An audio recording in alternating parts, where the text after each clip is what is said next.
All right. Well, Ryan, it's 2 o'clock.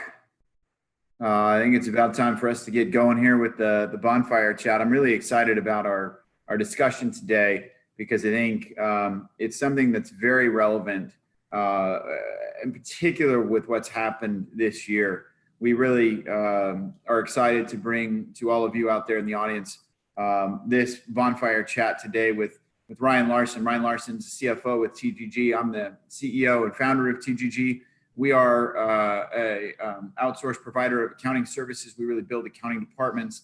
With our mission is to make business owners' lives better through excellent financial management. Our fundamental belief is that if you've got good numbers and people helping you read the tea leaves, you're going to make better decisions and ultimately be able to hit your goals.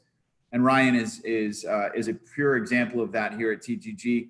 He is working on a transaction, even during COVID, selling a business with one of his clients for an amazing amount of money. I just don't know how you guys got that, Ryan, but congratulations. And Ryan is an expert CFO in planning. That's why we have him here today, because he's going to help us figure out business planning. Look, what we have this year, if anything this year has taught us, is that we have to plan and then be ready to move and change. And so we're going to talk a little bit about planning, business planning. We're talking a little about forecasting versus budgeting. We're going to talk a little bit about when you should start this whole process. I mean, it's September, but one of the big things and one of the big themes that I've learned as I've talked with Ryan and preparing for today is that really planning gives you freedom. It's this very strange thing where you go in and you fix a plan and you think, oh, I'm stuck. I've got this plan I've got to stick to, but that's not the case. Planning actually gives you the confidence to be able to then do alternative scenarios and have the flexibility to know exactly where you are so that you can move. It gives you extra control in these kinds of situations. And again, if anything this year has taught us, it's that pretty much anything that can be thrown at you will be. So without further ado, what I want to do is dive in here with Ryan and talk a little bit about this planning topic today and make sure that we hit this. And I'm going to ask just a pretty dumb question right off the bat here, Ryan. But what I find here is as I go and speak to business owners across the country, very few of them actually do a formal annual business plan or review, and almost nobody reforecasts on a quarterly basis. So what I'd like to do is break it down to the basics, Ryan, and can you share with us, why would you go out there and plan? What is the benefit? What's the why behind this planning exercise? Yeah, we'll do, Matt. So it's a great place to start. Why should we even plan? And for me, there's two quick responses. One is goal attainment, and the other is business safety. And what I mean by goal attainment is when you got the planning process, a business plan and a financial plan are really the what, provide you the what and the how of how you actually will attain your goals.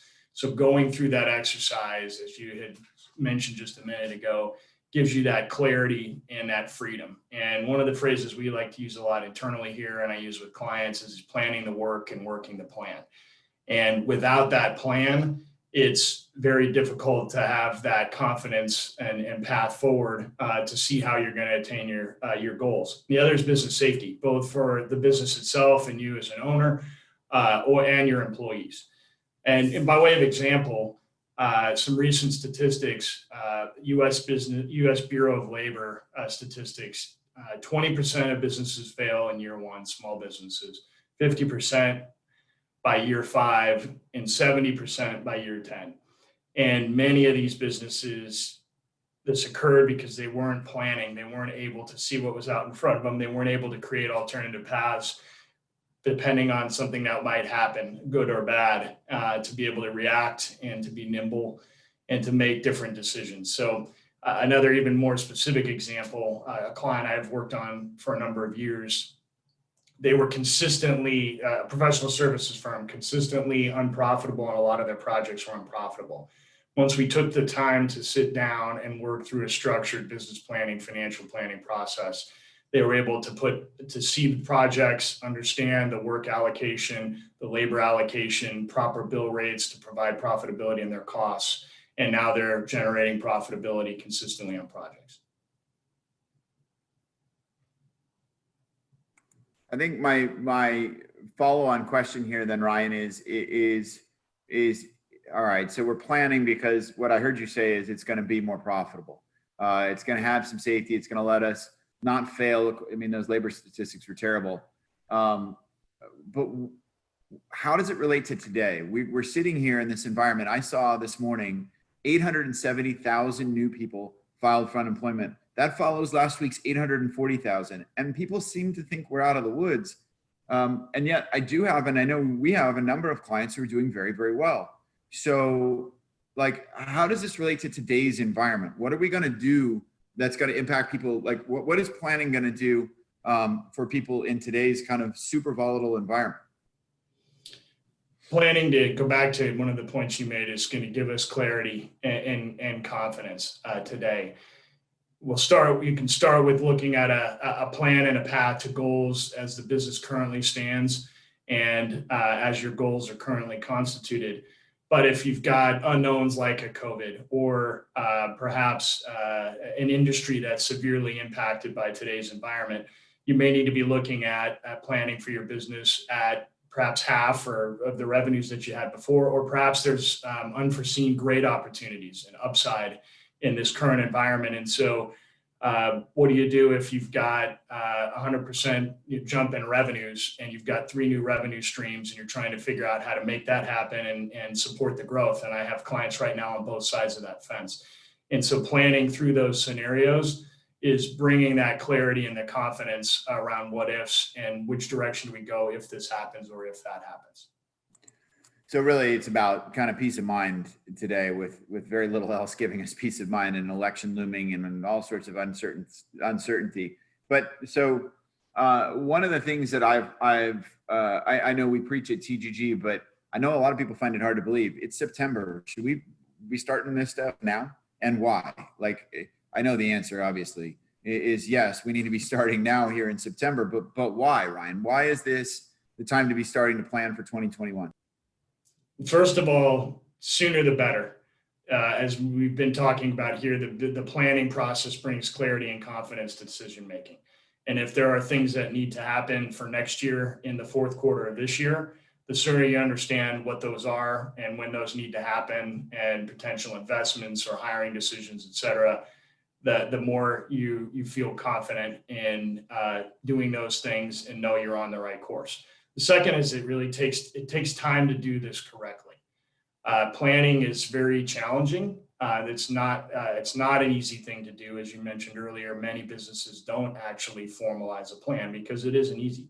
Many businesses, when we'll initially begin working with them, are doing some very simple planning, maybe some revenue sources, some costs, and looking at some rough profitability. But it takes a lot of collaboration between the owner, management team, and the finance team. And when TGG comes in and we work with owners and management teams, we put a holistic plan together that links business goals, business drivers to the desired financial outcomes and clarity of decision making. So it's really kind of a pyramid approach to start early. And what I heard you say is it starts with business goals, then it goes to like sort of business strategy, then it goes to tactics, and then there's sort of accountability and a loop there when you have a plan. But what are the keys to figuring out what your goals are? I mean, not all business owners are the same. Some want to sell, some don't. Some want to pass it to their kids, some don't. Some are doing it for, strictly mission-driven things. We work with a lot of nonprofits that are mission-driven, that aren't in it for the sale or whatever. So how do we identify our goals? I think that goes back to the very collaborative process that needs to happen with the business owners and with the management team and with the finance team in deciding where the business is today and where we would want it to be 1 year from now, 2 years from now, 5 years from now, from an operations and just business status perspective, and then start to work backwards. What needs to happen in year 1, what needs to happen in year 2. So it's a very collaborative process, and certainly starts with the owner, but will heavily involve all of those that will be accountable to support that achievement of those goals. Yeah, so I have found that sometimes it's a little difficult to figure out my own goals, and sometimes they shift. How often are there any tips or tricks in trying to hone that in, and how often should I be reviewing that as part of my business goals? At least annually. I think that's an important minimum in my experience, and to set a foundation for thinking about the next year or the next several years. And if those, given the volatility in today's environment, as you mentioned, that may need to get revisited every 6 months or perhaps even quarterly, as volatile as things are now. And that's where, as you mentioned earlier, Matt, things like a forecast or an updated forecast may need to come off of a budget or a multi-year financial plan that got set. Goals change, circumstances change, and so now we need to adjust and make revisions to that. So at least at a minimum, annually, perhaps every 6 months or quarterly. So I'm hearing you say it kind of depends on what the circumstances are, but at least annually, and maybe in these kind of times, maybe quarterly is more appropriate given all the volatility in the world and everything else that's going on. What do you mentioned forecast, and I know here at TGG we push a reforecast every quarter as the best practice, as opposed to a budget, which is kind of set in stone. So in these times when things are moving like this, how do you guess? Which is really what some of this stuff is. How do you put guesses to it to come up with as close to the mark as you can? I mean, that's a challenge that I know I've always had. Yeah. Well, it certainly is inherently challenging, as you stated, but there are a number of tools that you can use. Historical results certainly are one. It gives you a sense of what's happened in perhaps the same quarter that last year, or last year versus the last 6 months versus this particular quarter that you're in. So historical results will give you some basis. Also, just the pure evaluation of where the goals are today and what the business needs today, or thinking 6 months ahead or 12 months ahead or 2 years ahead. A zero-based approach, looking at where we are and what the business needs, is a fresh way to look at a blank slate and build a plan from there.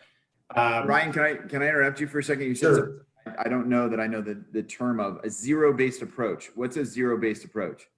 So a zero-based approach is a best practice in a lot of cases in planning, but takes some extra time, focus, and effort. And what it does is it would suggest that you have a clean slate when you're looking at a business or a functional area in a given year. And what you're challenging yourself to do is say, whatever we spent in this area last year is not necessarily what's needed this year or next year. And so reallocating resources, rethinking, challenging the need to spend in a particular area in the current circumstances is the best way to free up your resources and reallocate them. Well, many times businesses get locked into just taking whatever my spend was last year and adding 5% or 2%. And that a lot of times can eat up resources that aren't truly aligned to what's needed this year or in the coming years.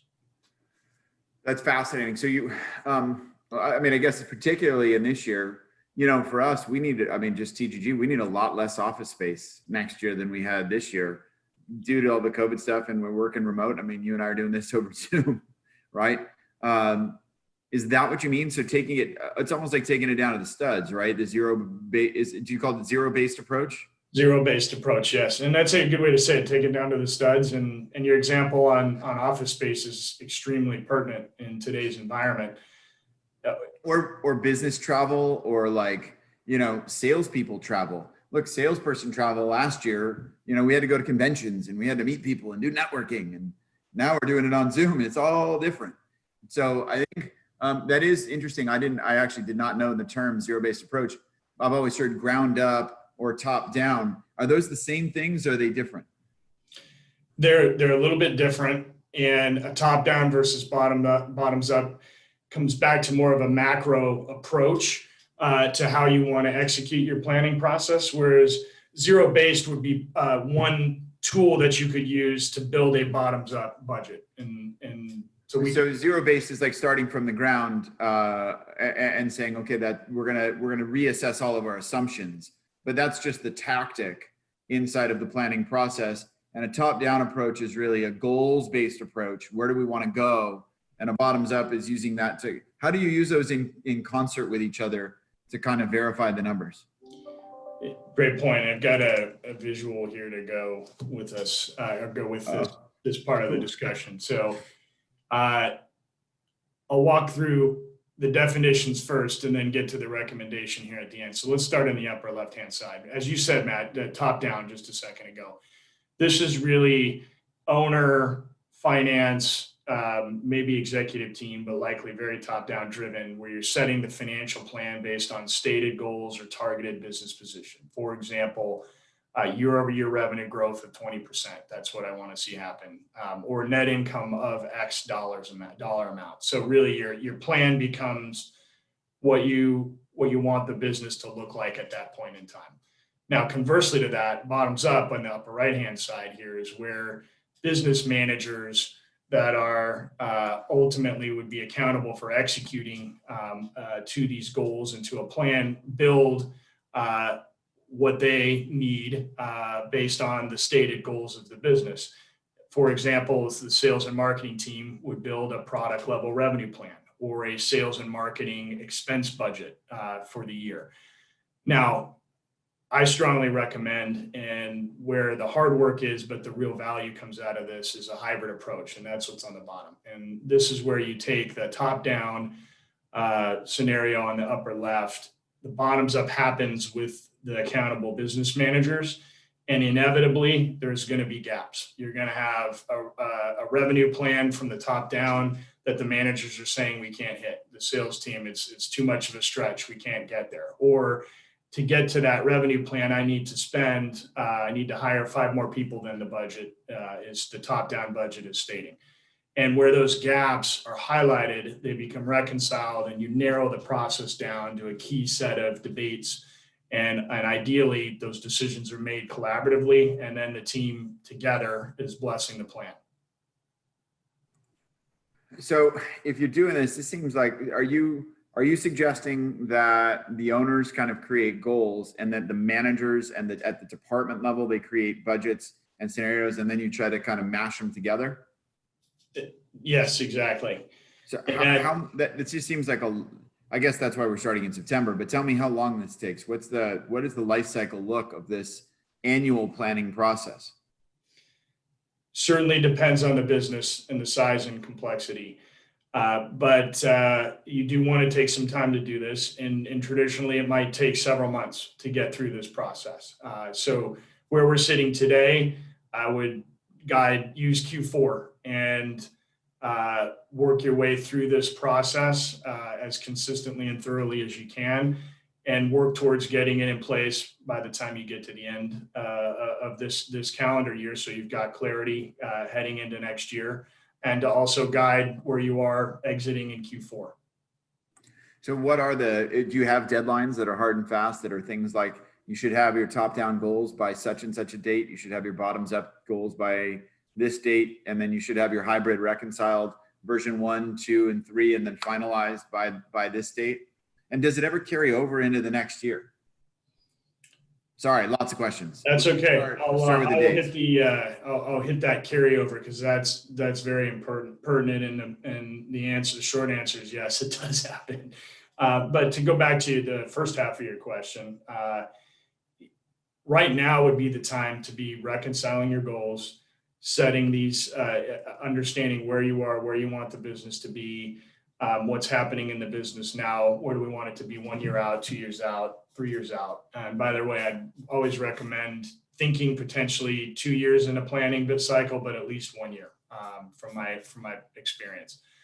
But so now get those goals organized and be ready, get everything ready to start the planning process. Then as we go through the fourth quarter, you'd really like to see your revenue planning and your gross margin planning happening early in the quarter, October timeframes, and start to get your expense planning and those other exercises happening in parallel with that.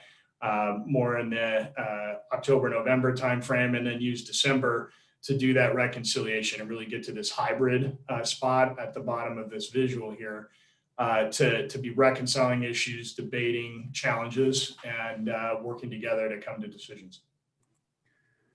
Got it. So it's really about a 3-month process to get goals, get the bottom up stuff, and then put the whole thing together. Is that kind of what I heard you say? Yep. How do you feel about, and this is just a personal question, how do you feel about relaying this information, and how do you get some of this information out to the company and the team? So it's from a finance standpoint in supporting businesses doing that, where we really can support this process and add a lot of value is being able to, one, gather the historical information that might support goals, goal attainment, other things that are pertinent to the planning process, historical revenue trends, spending in particular areas, headcount, all those types of things.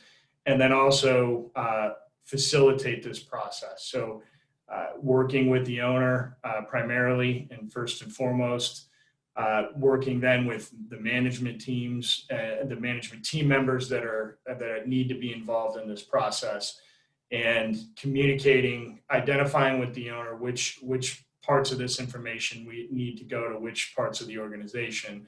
There are certainly confidentiality issues and other challenges that you want to be sensitive to, and then work through that process in collaboration and in concert with the owner down through the management team. And you kind of touched on this a little bit, but what is this? What should a business owner expect his or her CFO to do during this process? And kind of what do the other roles do? What does a controller do in this? What does an accounting manager do in this? What's your staff, your day-to-day accountant do in this process? So starting, I'll start at the top and work down. So for a CFO should be working closely with the owner, be part of the goal setting scenario and decision-making process, working to help provide some clarity on where we might want to target. What do we want to do to achieve those goals? Do we need to have a certain percentage net income next year, or a certain revenue growth to try to achieve those stated goals from the owner, and start to get the scope and the approach nailed down as well? How many years are we going to look at? Are we going to look at an income statement and a cash flow forecast? Are we going to involve certain management team members? Are we going to look at 2 years or 1 year? Those things should get nailed down with the CFO. The controller and the accounting manager then on the team can play a great part in preparing and updating a financial model for planning if it already exists. They can update historical actuals. They can pull revenue reporting by product lines, by different areas that will all be critical inputs into the planning process.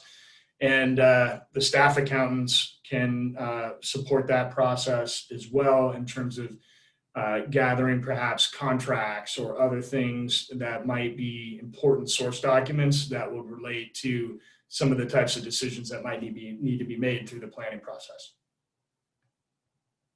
And what are, this is a pretty complex process, few months, you're thinking about like reforecasting every quarter. You got an annual business plan there. What are mistakes? I think a lot of business owners, me included, are concerned that their estimates are either not going to be realistic or not even be followed, right, to some degree. In your experience, what are the top kind of 2 or 3 biggest mistakes made in the planning process? And then how do you actually hold the departmental people accountable for their budgets and for what they say they're going to do? Yeah. Good question. And it's really important to think about this, especially on the upfront planning and scoping of this process. So two big watch outs in my experience. One is approach, where a business may go way too much top down and very little bottoms up, or way too much bottoms up and not enough top down.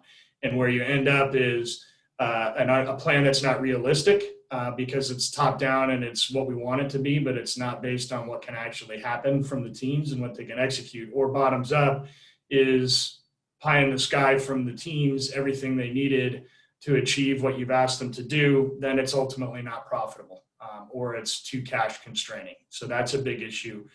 The planning at a too high a level is another key issue. And the example there is taking, for example, a monthly revenue number and just applying an aggregate growth rate to it, adding 5% a month or 2% a month to something like that. When in reality, if you got down to, say, a product line or a service level, you've got certain products that are going away or dying a quick death, and others that are growing rapidly. And if you're not paying attention at that level, you're going to create a plan that's unrealistic and not achievable. So that's that, what'd you call it, Zero-based.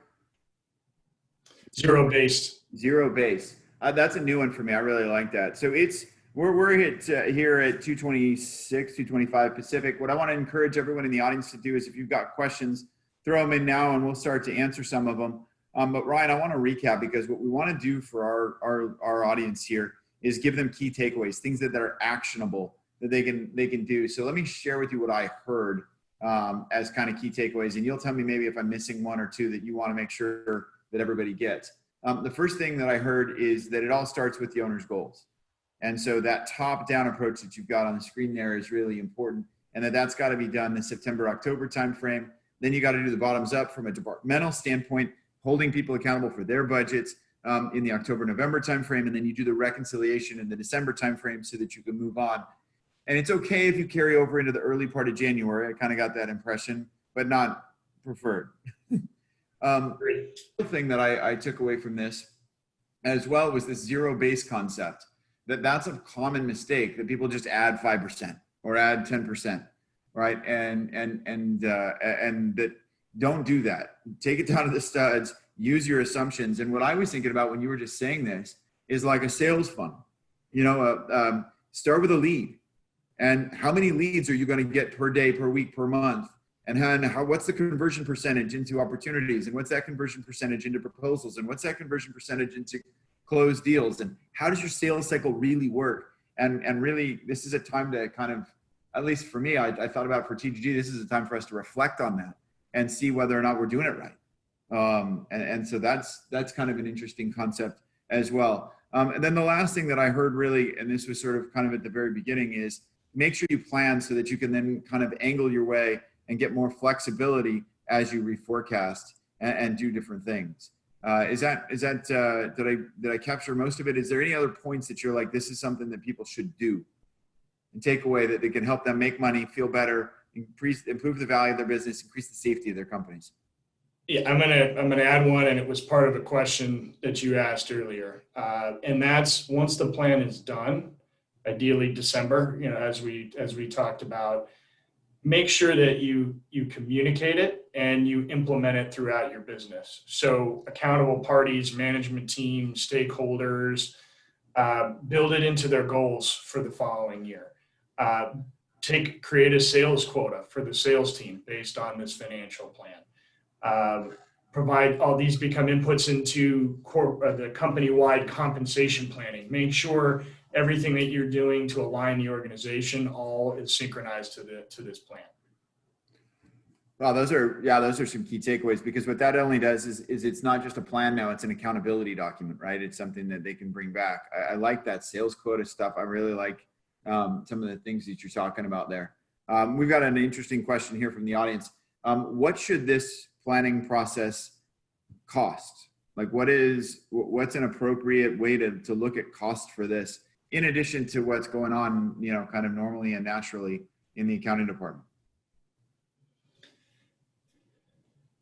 And maybe you can equate it to time. Maybe time is an easier way. Yeah, I probably will relate it to time, because it becomes very department specific. So I think you certainly, again, very business and specific and environment specific, but you certainly need to plan on probably over a quarter, over a 3-month period, 3.5-month period that we've discussed today. You need to plan several weeks of time, 2 to 3 weeks cumulatively of time, depending on how much involvement you need with managers and how complex the organization is. If it's smaller and very top oriented, you can get it done faster. If you've got a management team and a lot of accountabilities, it will take that much time. Yeah, that's interesting. Here's another interesting question. How do you feel about a facilitated process or an offsite process versus an internal process?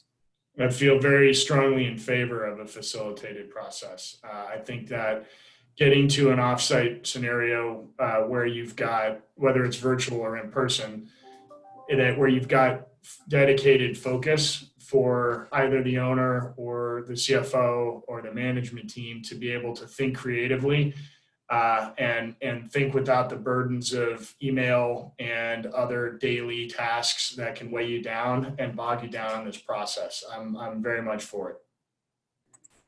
Got it. This is another one that may be out of our scope, but I think it's fairly topical here. With all the uncertainty regarding taxes and the new, with the elections and things, I'm guessing is what they're talking about. With all the uncertainty regarding taxes, how do taxes play into, I'm guessing they're talking about income taxes play into this planning process? Well, it certainly should be an integral part of it. What would be planned here, obviously, is the profitability of the business, number one. That will be a key part, would be a key outcome of this. And so your projected profitability would drive taxable income and drive a tax expectation. Also, strongly recommend having a cash flow forecast as part of this, which is different than an income statement and a statement of profitability. And that also should factor in, depending on what you're estimating the tax requirements to be. You'll need to make sure you've got adequate cash in place at the points in time where they'll either need to be owner distributions or payments to the government for taxes. Yeah, it seems to me that question is not necessarily solvable because we have no idea what the tax law is going to be, but there is a solvable answer in there, in that our TGG way process is to forecast out an income statement, a balance sheet, and a statement of cash flows. And regardless of what that tax is, most of our clients are in that pass-through entity, S Corp LLC status, right? And so we want to be making sure that we're making those quarterly tax distributions and planning for those. Because otherwise, if we're thinking we're going to buy a big new piece of equipment or, hire a bunch of new people or whatever it is, we might not have the cash to do it if we have to actually pay the government, or we might have to pare it down. And so I think that's at least what I interpreted some of that to mean. Can you talk a little bit about, this isn't a question that I've gotten through the audience, but I actually think it's important. Can you talk a little bit about how you forecast out a balance sheet? I don't think anybody does this. Again, most people that I know forecast an income statement out. They can say, oh yeah, we're going to be less profitable here and more profitable here. But how do you actually forecast out a balance sheet to ensure safety? Because I think that's the key benefit of forecasting out the balance sheet, is to ensure that you're A, not going to run out of cash, but B, that you have the safety to do what you want to do. And should people sorry, I'm asking like 4 questions, not a good question time for me, but do you think that people should set key targets for things like current ratio or cash on hand or inventory levels or AR, day sales outstanding? How do you set some of these key performance indicators up for? I agree wholeheartedly. Number one, that the balance sheet should be forecasted as a mechanism for visibility into safety. And are we getting safer or less safe when we're looking ahead?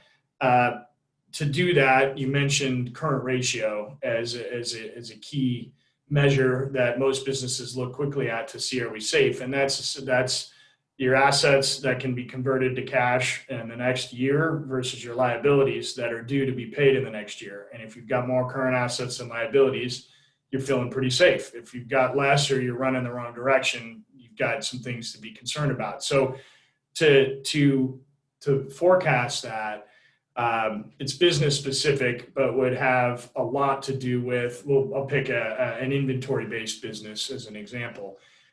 You would really want to understand what your revenue forecast looks like, which then in turn would drive accounts receivable, and think about what your payment terms are on those sales. And at the end of those payment terms is when you'd expect to collect cash. And between then and until that point in time, you're running the business without collecting any cash from customers. But you'll need to be buying inventory, for example, ahead of selling those. So you're going to be coming out of pocket, investing in inventory in the hopes of selling through it and collecting it. So in that, if you're ramping up really quickly, where it could get dangerous as an example, is if you're buying a lot of inventory and you've got extended payment terms before we collect, 30 days, 60 days, 90 days, where we need a lot of cash on the balance sheet to be able to support payroll and other things through that time. So that's what you'd think about at a high level. There's more to it, but those are some of the main pieces.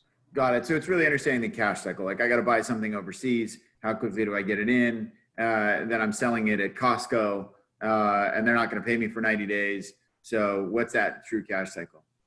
Well, cool. Ryan, I appreciate your time today. That kind of leads us to the end here. Listen, we've got a lot of exciting stuff coming up here. Our next Bonfire Chat is Thursday, October 22nd at 2 p.m. Pacific. We're going to have a guest from outside of TGG to the Bonfire Chat to talk about real estate opportunities that are available right now. So it kind of comes into planning. Should you buy your own real estate? Interest rates are low. Should you renegotiate leases if you need less space? How do you go about doing that? Should you look at downsizing, subleasing, all this sort of stuff? We're going to bring in an outside real estate expert from Cushman & Wakefield. And so please there'll be a registration link in the chat if you'd like to go ahead and register now. And again, that is on Thursday, October 22nd. Lastly, we've launched TGG University. Very excited for that. We've got certificate level programs for all accountants, internal accountants for you that have internal accountants. And we really focus on the why and helping accountants focus on the what if scenarios so they can start thinking critically about what they're putting into the books. And again, our instructors are professional accountants that work for TGG and they live this stuff and breathe this stuff every day. So if you've got accountants that are looking for it or that need some training and some tips, we're happy to help. Next month, I'm going to be very excited to announce TGG Analytics, which is a platform where we're going to start automating KPIs, benchmarking, ratios, financial statements, et cetera, in a way to optimize your ability to use your numbers more effectively, more efficiently, and in a more timely way. So excited about talking about that product next time. Okay, Ryan, thank you so much. Very exciting time to be alive. I mean, it's crazy and scary, but I really thought you hit the point home on the planning today, and it was solid. It was something that I learned a bunch from, and I appreciate your time and effort. So thank you, Ryan. We will see you guys next Thursday, October 22nd, 2 p.m. Pacific. Bye.